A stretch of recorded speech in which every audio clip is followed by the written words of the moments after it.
Hello to you all, this is your weekly vlog and here is a snapshot of the week's highlights.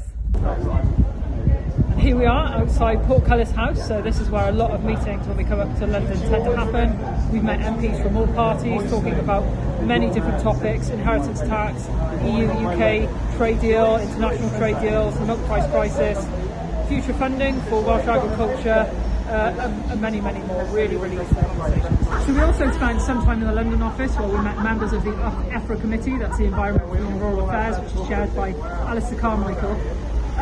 We had an opportunity to discuss 3 topics in different roundtables. We were looking at opportunities for international trade, also looking at how we can get more growth and investment in agriculture across the 4 nations.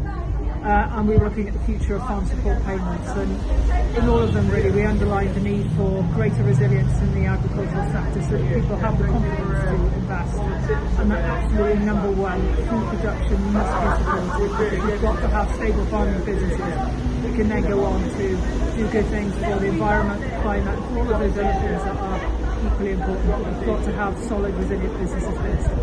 Today has been a day all about bovine TB. I've been on Roger Lewis's farm in Pembrokeshire. Roger is the chair of our NFU Cymru TB focus group.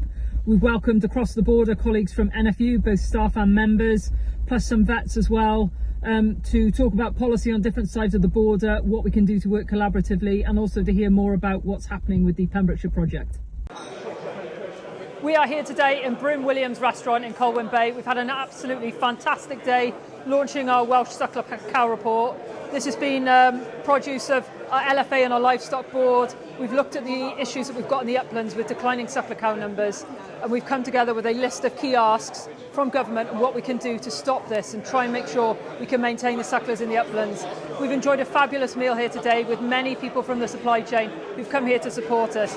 This industry is full of some very skilled individuals. We've got a great story to tell, and we are very proud to be here today.